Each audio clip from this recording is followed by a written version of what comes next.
May nagtanong sa akin, "Good morning, boss. Boss, may tanong po ako. Yung na-raid na Ola, bugok na Ola 1, at bugok na Ola 2, boss, naniningil at nanghaharas pa rin sila. Ano ang dapat gawin, boss?" Alright, napakagandang katanungan po nito. Pero bago ho natin sasagutin, imbitahan ko ho muna sana kayo na pakisuportahan po sana ang aking mga social media accounts sa YouTube, Facebook, and TikTok. Ayan, sabi ko sa inyo, tumitira pa rin, di ba? Pero ano ho yan, kumbaga, given na yon or expected na sa kanila yun eh, no? Kasi ho, unang-una, bakit sila naniningil? Ito ho kasi ang dahilan dyan, no? Kasi ho, hindi pa naman ho na sila nawawalan ng ng lisensya or hindi pa revoke yung kanilang lisensya, no? Ang ano kasi sa kanila is na-raid pa lamang po. Okay? Sabi nga ho sa inyo, may proseso po, no, sa atin, no? Kasi nga may batas tayong sinusunod eh. So dapat sundin talaga yung proseso. So ngayon nag-complain kayo, 'di ba? Pagka-complain nyo, syempre iimbestigahan ho 'yan. No? Pagka may probable cause 'yan, kukuha ng warrant, i-raid. Okay? Ngayon pagka na-raid ho 'yan, may dapat 'yan lahat ng mga nag-complain, magpunta doon para madiin. Gagawan ngayon ng preliminary investigation yan. Okay, ngayon, syempre, makikita doon sa kagaya nung ginawa doon sa nakaraan na raid, di ba? Naglabas ng amount ng bail, which is 250,000 pesos each. Napakabigat, di po ba? Ganun ho kabigat ang binigay na na bail. So, ulitin ko, dun po sa mga abusadong ahente ng online lending apps, lumubay na kayo. Wag na kayong magmatigas. No, kagaya nung sinasabi dun sa nakaraan kong video na hindi daw sila natatakot kasi wala naman sila sa Pilipinas. Wag niyo lokohin ang sarili ninyo, nasa Pilipinas kayo. Yung bill niya hindi mabayaran, dadalhin pa kayo sa ibang bansa, ibang loko-loko kayo. O, di ba? Ano ba naman yan? Kung hindi kayo nagtatrabaho sa bahay ninyo, malamang may inuupahang ibang yan. Opisina yan, o bahay, o apartment. O, ganun lang ang ginagawa niyang mga hamon ninyo. O, diba? Kaya wag na kayong tapang-tapangan pa. Okay? Tigil nyo na yan, katarantaduhan nyo na yan. Yun lang ang pakiusap ko sa inyo. Kasi wala namang kayong patutunguhan. Pag nahuli kayo at pag na-raid at nahuli kayo, sigurado, diretso kayo, kalaboso kayo. O, diba? Ngayon, kagaya yung sinabi ko, diba? Magko-complain, o mariread po, tapos, ayan, gagawa ng preliminary investigation. Pagka talagang malakas ang ebidensya, ayan po, dire-diretso na yan. Pag napatunayan ngayon, yung OLA, na talagang yung kaso niya is na inabuso niya talaga kayo. Kasi yun yung kaso eh. Ang kaso kasi is yung dun sa Data Privacy Act. Okay? Tapos yung Cybercrime Act po natin, no? So, yun po yung mga kinaso, which is punishable by imprisonment. Mabigat po yan. May criminal liability. Okay? Ngayon, pagka pala po ng patunayan, magbababa po ngayon ng hukuman ng hatol. Okay? Siyempre, susundin po ni SEC yung mamaya sabihin, i-revoke yan. That's the only time po na hindi na sila po pwedeng mag-process ng loan at any loans na pinrocess nila during pagka-revoke sa kanila, wala na ho yun, illegal na yun. Totoo po, yun hindi na talaga, kumbaga hindi na valid yung utang na yun. Pagka binigyan ka binabaan ka ng revocation papers, na-revoke ang lisensya mo, at nagpautang ka, yung pinautang mo na yun, wala, hindi valid yun.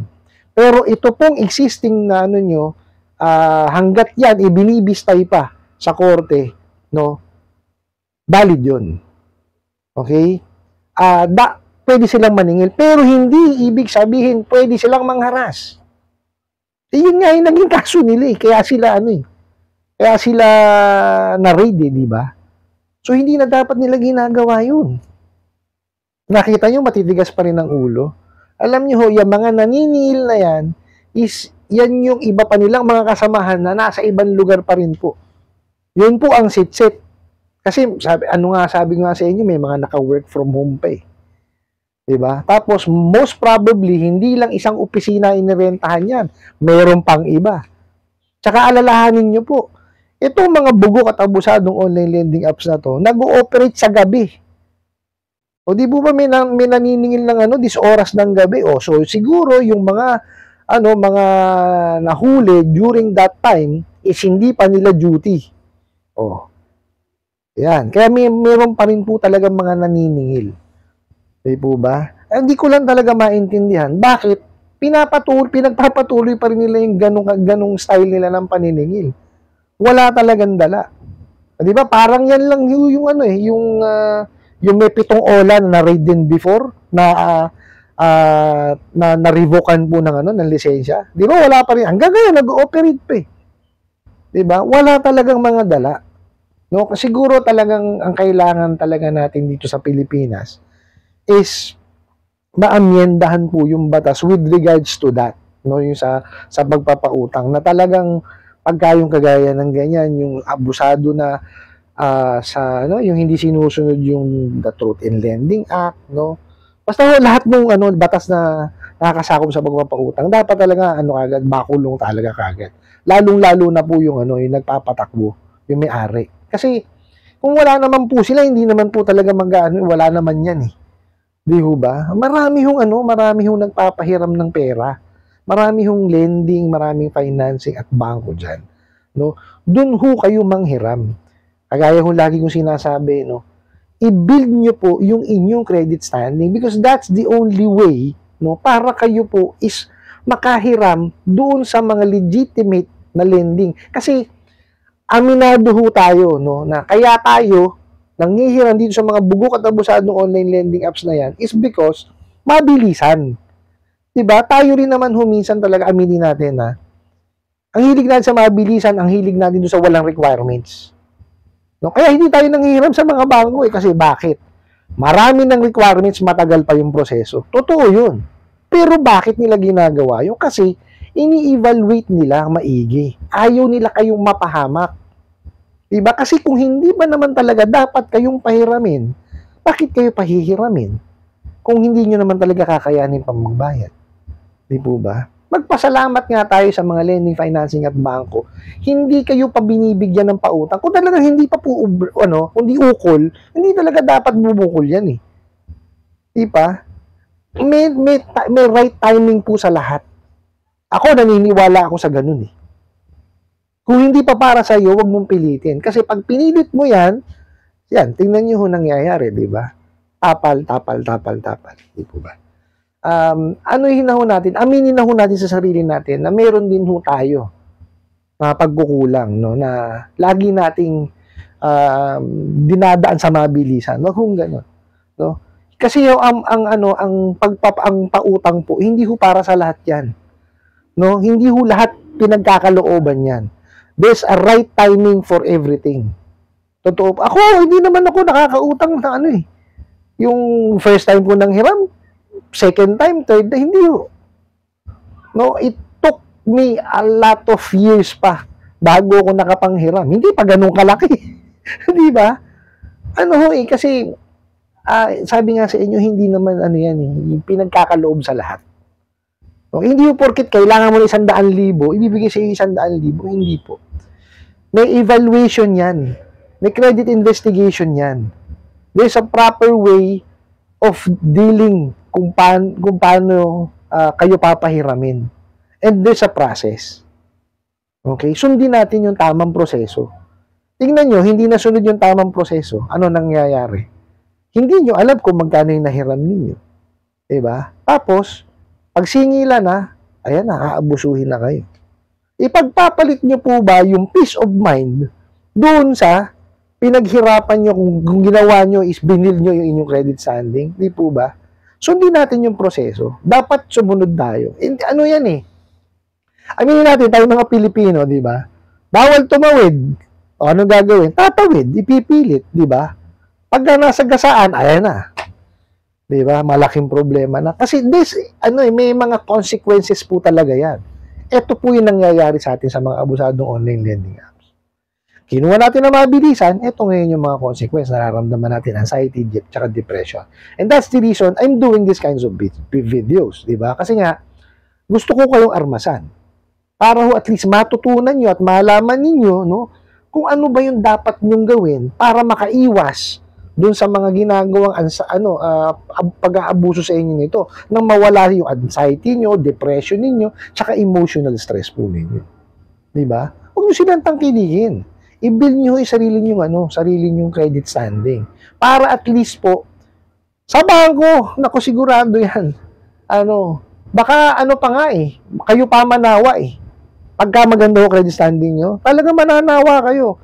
Maya't maya ho yan. Offeran kayo ng offeran. Kayo na humananawa. Iba ho kasi ang maganda ang credit standing. No? Ang mahirap nga lang kung napunta na tayo sa OLA at submitting entity ng CIC, biro niya sira yung credit standing nyo sa kaliit na pera.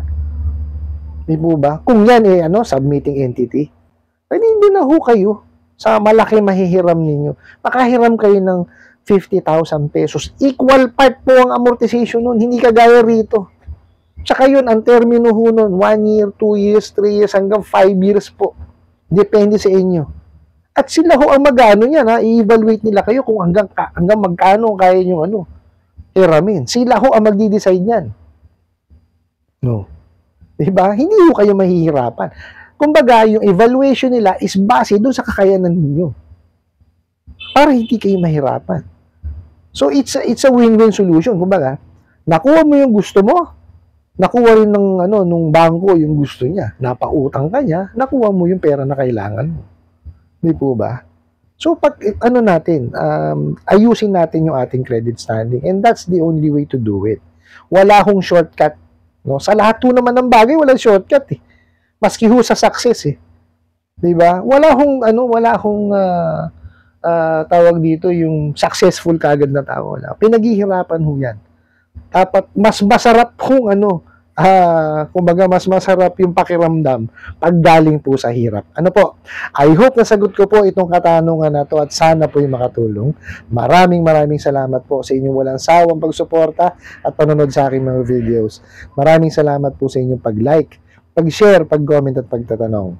And kunin ko na rin po itong opportunity na to na imbitahan po sana kayo na pakisuportahan po sana aking mga social media accounts sa YouTube, Facebook, and TikTok. Hanggang sa muli po, yun lang.